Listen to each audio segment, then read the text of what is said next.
All right, guys. UFC Fight Night, UFC Zalal versus Aljamain Sterling is almost here on Saturday. I'm gonna give you my most confident picks.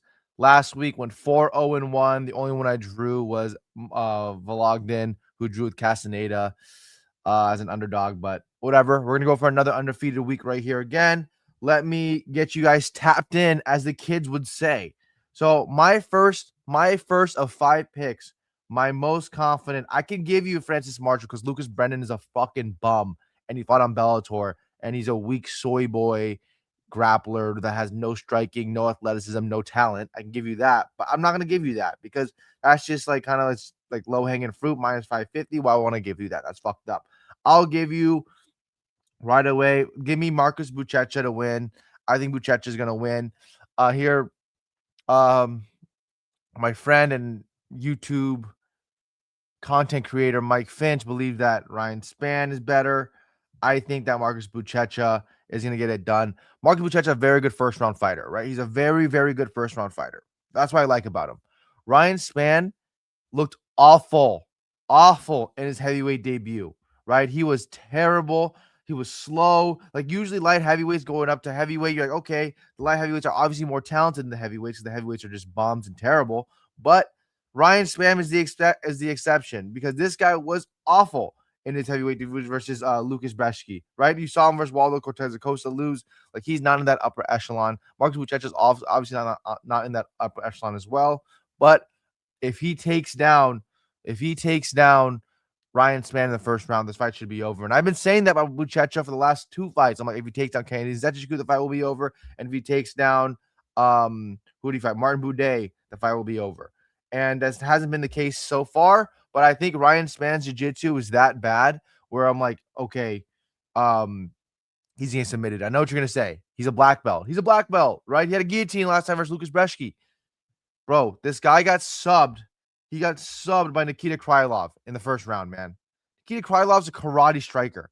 Okay. So I'm going to take Marcus Buchecha to get this fight finished. I think that he's too heavy for Ryan Spann, also coming up from light heavyweight to up. He doesn't put up good muscle. So I'll take Marcus Buchecha here to win this fight. Next, my most favorite pick of the card. Montel Jackson's going to beat Raoni Barcelos. Smash him. This won't be even a debate. How bad is a matchup is Montel Jackson compared to Raoni Barcelos? Right, Montel Jackson stays at long range. Right, Raoni Barcelos goes in linear lines, linear lines. That's all he does. He goes straight forward. He doesn't move his head to the right. He doesn't move his head to the left. This has KO finished Montel Jackson backhand, rear hand, uppercut. That's what he's going to do. He's going to smoke Raoni Barcelos. Think about it. Montel Jackson, long form. Jab. That jab, and his hands are massive. Jab's going to go hitting the high guard of Raoni Barcelos. The uppercut's going to hit Raoni Barcelos. The long two, we saw him versus Damon Blackshear what happened, right? We saw that. We saw what he did to Damon Blackshear. Okay? That 1-2 down the middle, Damon Blackshear was a very good fighter also. Got KO'd. Raoni Barcelos is 40 years old. He's walks in straight lines. Montel Jackson off a very bad loss for Davison Figueiredo, where Davison Figueiredo took him down. I can see why people are thinking Raoni Barcelos. Oh, Davison Figueiredo took him down. Raoni Barcelos definitely going to take him down. Raoni Barcelos fought Peyton Talbot, took him down. Okay, you believe that. If you think that if Raoni Barcelos, he's plotty going forward, hands high, is going to work on a guy like Montel Jackson who has good boxing, you're crazy. The reason why Davison Figueiredo, it worked for him is he can blend in the striking and the takedowns well. He's a former world champion. He knows what he's doing. Raoni Barcelos is like, I'm striking, takedown. Striking, takedown, right? So that's the difference between those two guys, especially the karate stance and the more plotty going forward high guard of Raoni Barcelos is much different than Davis Figueiredo. But I'll take Montel Jackson to win this fight. He's just better. I just like him better. I think he's just a better fighter. I'll take him. Next is Davey Grant over Adrian Luna Martinetti. Give me Davey Grant all day. I know Davey Grant got chinned hard his last fight and got it subbed by Charles Jourdain. I know. Is that chin going to be tested? Davey Grant, leg kick specialist, right? Leg kick specialist. Very good hands. We saw Vologdin, who's 5'3", get to Luna Martinetti badly in their Dana White Contender Series fight, right? We know that Luna Martinetti is a very, very bad first round fighter. I think Davey Grant's going to win the first round. Volodin gets tired second and third round, so that was a big problem with him in getting a loss in that Dana White Contender Series fight against Martinetti. But Martinetti, he gets better with the rounds with minutes in the cage. He gets better with minutes in the cage, and I think that Davey Grant is experienced enough to know that he's gonna take down Martinetti. He's gonna grapple Martinetti. He's gonna hold Martinetti. He's gonna out kickbox Martinetti. I think he's just better everywhere. I just think he's a better fighter.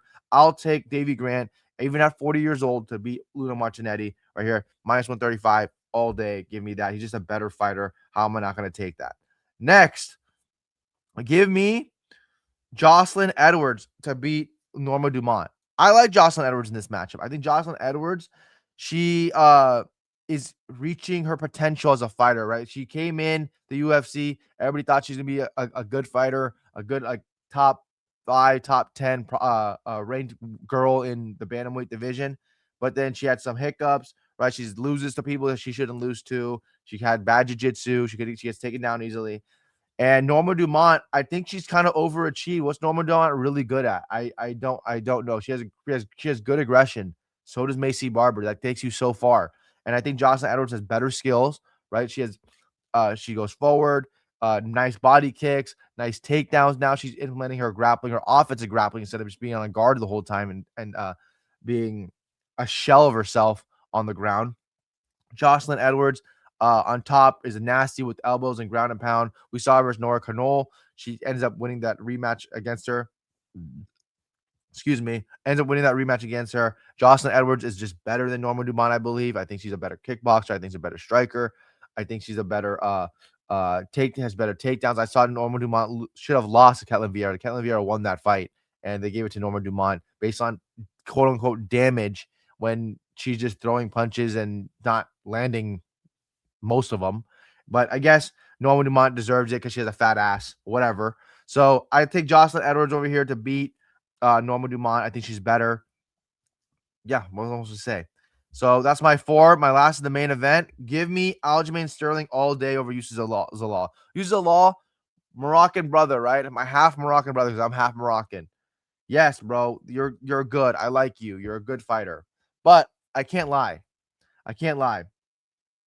You go backwards. Aljamain Sterling is a pressure king. Will you ever go forward in a fight? Will you ever make Aljamain Sterling tired the way Piotr Jan made him tired? The way Brian Ortega zombie through punches. And that was a 5-round fight, by the way. All right, 5-round fight. Zombie through punches and going forward against Aljamain Sterling. Are you going to get Aljamain Sterling tired?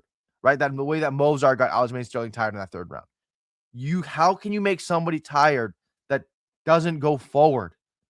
It doesn't happen, right? Aljamain Sterling can just walk you down, cut you off the cage, take you down. The last person we saw use a lot go that was a grappler was Damon Blackshear before this new UFC stint he's had, right? And he was down 2 rounds in the first 2 rounds of that fight, and he was down 20-18, and they got a 10-8 round to salvage a draw in that fight versus Damon Blackshear. But uses a law. We haven't seen him versus grapplers. And the one thing I know about Yusuf Zalal is he has okay takedown defense, but his legs, Aljamain Sterling's going to wrap his legs like this, right?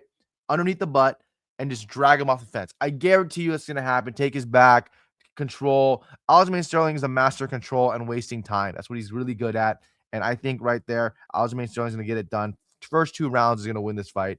3rd round, I think it's going to be more of a kickboxing, but I can see him winning 30-27 as well.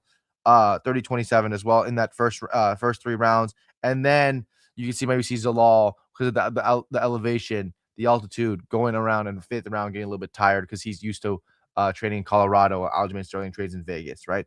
And I'll take Aljamain Sterling to win the first 3 rounds of this fight. Bank in the first 3 rounds easily in this fight against Yusuf Zalal. And I could see Zalal trying his best to win the 4th and 5th round, maybe win the 4th and 5th round. Aljamain Sterling, decision victory, 48-47 or even 49-46. I think that's how it's going to go. I was thinking about Alexander Hernandez, but I'm like, I can't give Alexander Hernandez, like, with all the things going on with him. He's being weird. I can't take it. I'm not going to take it. I hope you guys enjoyed this video. Like, subscribe. I'm trying to get to 350 subscribers by the end of April. I need 2 more, guys. 2 more. Hopefully, you guys get me there. Thank you. Have a good one.